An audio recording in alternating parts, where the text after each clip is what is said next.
हमारा विषय है लघुता एवं प्रभुता।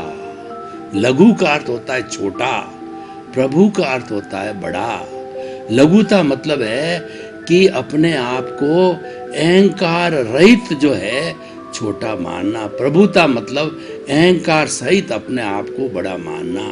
तो प्रभुता सुपीरियरिटी कॉम्प्लेक्स है और लघुता जो है हम इन्फीरियरिटी कॉम्प्लेक्स तो नहीं कह सकते हैं, लेकिन अहंकार नहीं होता है। लघु और प्रभु, लघुता और प्रभु के अंदर जो डिफरेंस है वो अहंकार का है। एक अहंकार रहित है और एक अहंकार सहित है।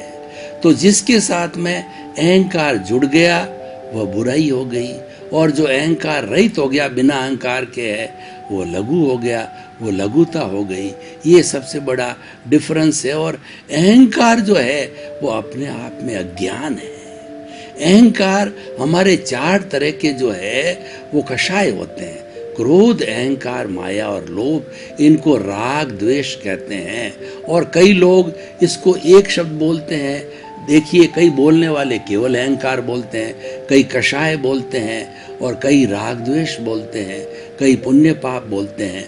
तो राग द्वेष क्या हो गया कि ये हमारा माया और लोभ है, ये तो राग है, और क्रोध और अहंकार है, ये जो है हमारा द्वेष है।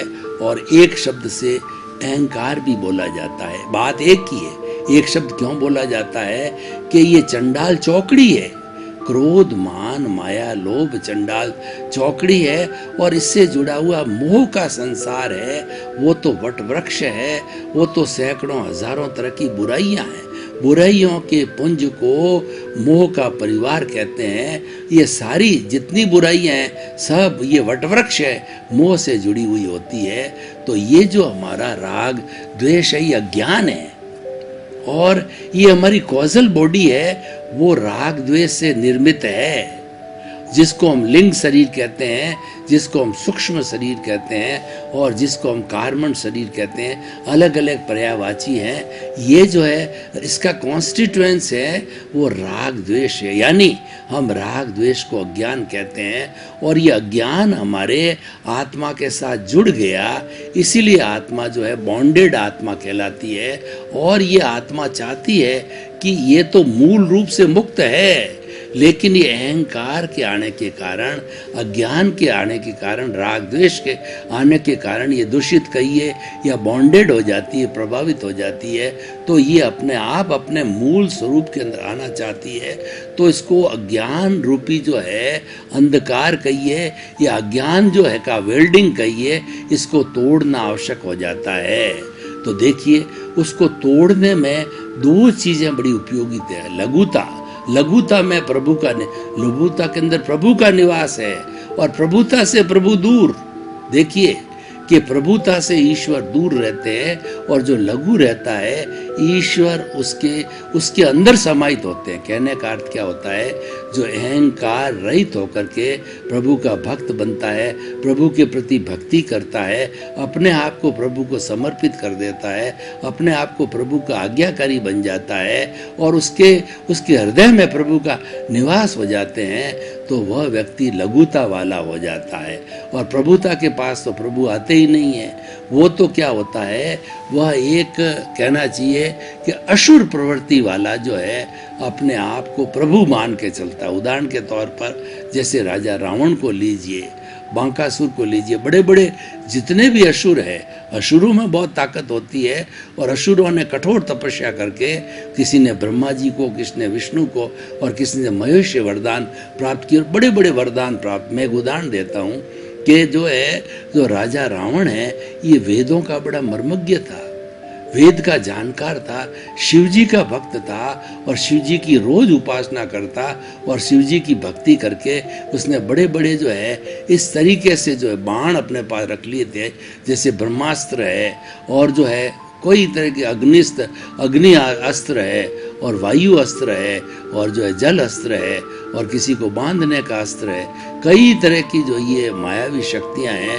वो भगवान का स्मरण करके या भगवान की उपासना करके उसने प्राप्त की थी। लेकिन उसको, और वो उसमें बड़ी प्रभुता थी।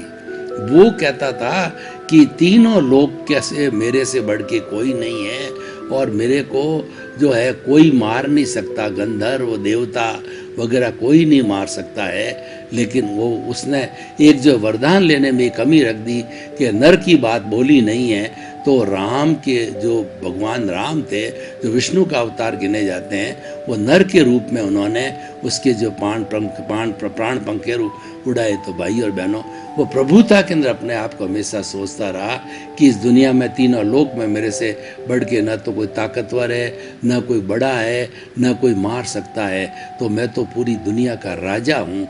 इतना अहंकार, मेरी बराबरी कोई नहीं कर सकता। बोलने के अंदर वगैरह, सोचने के अंदर, उसके अंदर प्रभुता भरी हुई थी, अहंकार भरा हुआ था। कदम कदम पे अहंकार की वजह से उसने जो सीता का हरण किया, सीता जो है 16 सती में से एक सती है, तो वो हरण करने के कारण कुबुद्धि होगी उसकी, और कुबुद्धि के कारण उसने अपने अहंकार का पोषण किया कि मेरे से बड़ा कोई नहीं, मेरे से जीत के इसको कोई नहीं ले जा सकता। और वो उस जो है देवी को, सती को अपनी पत्नी बनाना चाहता था। तो उसने प्रभुता के वशीभूत होकर के, अहंकार के वशीभूत होकर के, और जो है वह उसने रावण ने राम से टक्कर ली और वह मारा गया। तो भाई और बहनों, हम क्या कहना चाहते हैं कि प्रभुता से प्रभु दूर होते हैं और लघुता के अंदर प्रभु समाहित होते हैं। लघुता, गुरु चरणों में समर्पण को लघुता कहते हैं। गुरु चरणों में समाहित होने को, ईश्वर के अंदर भक्ति करके विलीन होने को लघुता कहा जाता है।